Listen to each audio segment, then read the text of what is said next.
ഷാവുൽ ഹമീദ് സാറിൻ്റെ ശതാബ്ദി ആഘോഷങ്ങളുടെ തുടക്കം കുറിച്ചുകൊണ്ട് നടക്കുന്ന ഗുരുപൂർണിമ പരിപാടിയിൽ ഇതിൻ്റെ ഔപചാരികമായ ഉദ്ഘാടന കർമ്മം നിർവഹിക്കുന്ന ഷാവുൽ ഹമീദ് സാറിൻ്റെ അധ്യാപകൻ കൂടിയായ ബഹുമാനായ മുരളി മാഷ്, അതുപോലെ തന്നെ സ്വാഗതാശംസിച്ച ഗിരീഷ് പാണാവള്ളി, ഈ വേദി പങ്കിടുന്ന ആലപ്പുഴ മെഡിക്കൽ കോളേജിലെ സൂപ്രണ്ടും അതുപോലെ തന്നെ ആരോഗ്യരംഗത്ത് തൻ്റേതായ സ്ഥാനമടയാളപ്പെടുത്തി പ്രഗത്ഭമായി പ്രവർത്തിച്ചുകൊണ്ടിരിക്കുന്ന ഡോക്ടർ RV രാംലാൽ, അതുപോലെ ഇവിടെ എത്തിച്ചേർന്നിട്ടുള്ള ഈ ശതാബ്ദി ആഘോഷങ്ങളുടെ ഭാഗമായി ഇവിടെ എത്തിച്ചേർന്നിട്ടുള്ള ഞങ്ങളുടെ ക്ലാസ്മേറ്റ്സ്, അതായത് ശിഷ്യന്മാർ, ഞങ്ങൾക്ക് ശേഷം സാർ പഠിപ്പിച്ചിട്ടുള്ള അന്നത്തെ കുട്ടികളും ഇന്നത്തെ വലിയവരുമായ ആളുകൾ, നാടക പ്രവർത്തനവുമായി ബന്ധപ്പെട്ട് സാറിൻ്റെ കൂടെ സഹകരിച്ച ആൾക്കാർ, തയ്യൽ സാർ വരുന്നുണ്ട്. നമസ്കാരം. നമസ്കാരം. നമസ്കാരം. അത് കുഴപ്പമില്ല, ഞങ്ങൾ തുടങ്ങിയുള്ളൂ. സ്വാഗതപ്രാസംഗികൻ സൂചിപ്പിച്ചതുപോലെ ഒരു 60-65 വയസ്സുള്ള ഈ പ്രദേശത്തുള്ള മുഴുവൻ പേരെ ഷാവുൽ ഹമീദ് സാർ പഠിപ്പിച്ചു കാണും. എനിക്ക് 63 വയസ്സായി അല്ലേ, പഠിപ്പിച്ചു കാണും. അപ്പോൾ ഏതാണ്ട് പാണാവള്ളി നമ്മുടെ ഈ ഏതാണ്ട് മധ്യഭാഗത്തെ പ്രദേശത്തെ ഇന്ന് പ്രായമായവരായ മിക്കവാറും ആളുകളെ ഷാവുൽ ഹമീദ് സാർ പഠിപ്പിച്ചിട്ടുണ്ട്. 84 വയസ്സ് പിന്നിട്ട് 1000 പൂർവ്വകേന്ദ്രന്മാരെ കണ്ട് ശതാബ്ദിയുടെ നിറവിലാണ് ഷാവുൽ ഹമീദ് സാർ. സാർ ഈ ശതാബ്ദിയുടെ നിറവിൽ നിൽക്കുമ്പോൾ 84 വർഷത്തെ ധന്യമായ ജീവിതത്തിൻ്റെ അനുഭവങ്ങളുമായാണ് ഷാവുൽ ഹമീദ് സാർ ഇന്ന് വേദി പങ്കിടുന്നത്. അത് 35 വർഷത്തെ അധ്യാപന ജീവിതത്തിൻ്റെ പ്രവർത്തനം കൊണ്ട് മാത്രമല്ല, അധ്യാപന ജീവിതത്തോടൊപ്പം തന്നെ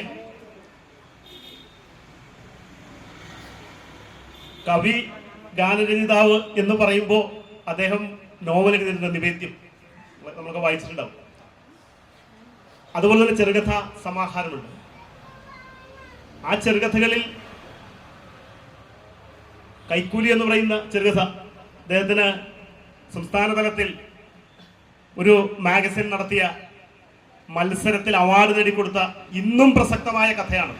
വർത്തമാനകാല പ്രസക്തിയുള്ള നല്ല സ്ട്രക്ചറുള്ള, അതായത് വർത്തമാനകാലത്തെ ചെറുകഥകളോട് മത്സരിക്കാൻ കഴിയുന്ന 77-ലാണെന്ന് തോന്നുന്നത് സാറേ, 77-ൽ ഇറങ്ങിയ ഒരു ചെറുകഥ ഈ 2025-ലെയും ചെറുകഥയോട് മത്സരിക്കാൻ കഴിയുന്ന ഒരു ചെറുകഥ. നമ്മുടെ വയലാർ രാമവർമ്മയും പിന്നെ ഉൾപ്പെടെയുള്ള ആളുകൾ അവർ ഉഴുതു മെതിച്ചിട്ട നാടക ഭൂമിയിൽ, നാടക ഗാനരചനയുടെ മണ്ണിൽ അതിനുശേഷം കടന്നു വന്ന പതിറ്റാണ്ടുകളോളം ഈ നാടക വേദിയെ ധന്യമാക്കാൻ ആവശ്യമായ ഗാനരചന നടത്തി. 1500 ഗാനങ്ങൾ, 300ഓളം നാടകങ്ങൾക്കായി 1500ഓളം ഗാനങ്ങൾ എഴുതി. ആ ഗാനങ്ങളൊക്കെ ഒന്നിനൊന്ന് മെച്ചപ്പെട്ടവയാണ്. അദ്ദേഹം എഴുതിയ കവിതകൾ, മൊഴി പോലുള്ള കവിതകൾ സാമൂഹ്യ പ്രസക്തി അടയാളപ്പെടുത്തുന്ന, മനുഷ്യന്റെ പ്രശ്നങ്ങളെ അടയാളപ്പെടുത്തുന്ന കവിതകളാണ് മൊഴിയിലൂടെ നമുക്ക് കാണാൻ കഴിയും. സാമൂഹ്യ ജീവിതത്തെ ആകെ സ്വാംശീകരിച്ചുകൊണ്ട് തൻ്റെ ജീവിതങ്ങളെ ചുറ്റുപാട് നോക്കിക്കണ്ടുകൊണ്ട് അദ്ദേഹത്തിൻ്റെ നോവലിലും അതുപോലെ തന്നെ ചെറുകഥകളിലൊക്കെ ചുറ്റുപാടുകളെ കാണാം. ഈ പാണാവള്ളി പൂച്ചാക്കൽ പ്രദേശത്തെ തോടുകൾ, കായലുകൾ, പിന്നെ നടവരമ്പുകൾ, അതുപോലെ തന്നെ ഇവിടുത്തെ മനുഷ്യർ, ഇവിടുത്തെ കാവുകൾ, ഇവിടുത്തെ ചുറ്റുപാടുകൾ, ഇവിടുത്തെ പള്ളികൾ, ഇവിടുത്തെ മനുഷ്യരൊക്കെ ഉണ്ട്. മാനവികതയുടെ വലിയ സന്ദേശം നൽകുന്ന മഹത്തായ സാഹിത്യത്തിലൂടെ കടന്നു പോകുന്ന, കവിതകളിലൂടെ കടന്നു പോകുന്ന, മാനവമൈത്രിയുടെ, ഹിന്ദുവും മുസൽമാനും ഒക്കെ വേർതിരിഞ്ഞ് മനുഷ്യൻ തമ്മിൽ തല്ലുന്നതിന് വേണ്ടിയുള്ള പ്രവർത്തനങ്ങൾ ചിലരൊക്കെ നടത്തുന്ന ഈ സാഹചര്യത്തിൽ വർഷങ്ങൾക്ക് മുമ്പ് തന്നെ അദ്ദേഹം എഴുതിയ കവിതകളിലും കഥകളിലും നോവലിലുമൊക്കെ മാനവമൈത്രിയുടെ, മനുഷ്യ സ്നേഹത്തിന്റെ, മനുഷ്യൻ ഒന്നിച്ചു ചേരേണ്ടതിന്റെ വലിയ ഒരു പ്രസക്തി ചൂണ്ടിക്കാണിച്ചുകൊണ്ടാണ് അദ്ദേഹം അതൊക്കെ സാർത്ഥകമാക്കുന്നത്.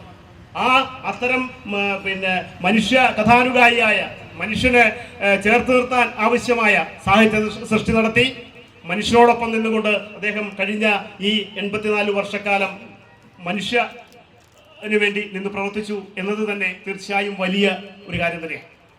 അത്തരം ഒരു പ്രവർത്തനം നടത്തി നിന്ന ഒരു മഹാനുഭാവനായ കഥാകാരനാണ്, ഗായകനാണ്. അദ്ദേഹത്തിൻ്റെ ശതാബ്ദി ആഘോഷങ്ങളിലാണ് നമ്മൾ പങ്കുചേരുന്നത്. തീർച്ചയായും അദ്ദേഹത്തിന് ഞങ്ങളുടെ ശിഷ്യന്മാരുടെ എല്ലാവരുടെയും ശതാബ്ദി ആശംസകൾ ഏറെ സ്നേഹത്തോടെ, ഏറെ ബഹുമാനത്തോടെ നേരുന്നു. കൂടുതൽ കാര്യം ഞാൻ 5-6 മിനിറ്റ് എടുത്തുള്ളൂ. സമയം നീണ്ടുപോകുന്നത് തീർച്ചയായും ഇന്നലെ ഞങ്ങളൊക്കെ കൂടി ഇരുന്ന് ഇവിടെ ഹരികുമാർ സാറും ഞാനും കൂടി ഇരുന്ന് ചർച്ച ചെയ്തപ്പോൾ പറഞ്ഞു സമയം വലിയൊരു പ്രശ്നമാണ്. ഇവിടെ വന്നിട്ടുള്ള നാടക പ്രവർത്തകർക്ക് സാറിനെ കുറിച്ച് എന്തെങ്കിലും 2 വാക്ക് പറയാനുണ്ടാവും. അപ്പോൾ അവർക്കത് പറയാൻ അവസരം കൊടുക്കണം. അതുപോലെ തന്നെ വന്നിട്ടുള്ള ശിഷ്യന്മാരുണ്ട്, അവർക്ക് ആശംസകൾ നേരണ്ടാവും. അതൊക്കെ വളരെ ചുരുങ്ങിയ സമയത്തിനുള്ളിൽ ചെയ്ത് നമുക്കൊരു 7-7:30 പരിപാടി അവസാനിപ്പിക്കണമെന്നാണ് ഇന്നത്തെ ടൈം ചാർട്ട്. അധ്യക്ഷനായ ഞാൻ അധിക പ്രസംഗം നടത്തി അതിന് ടൈം ചാർട്ട് തടസ്സപ്പെടുത്താൻ മുതിരുന്നില്ല.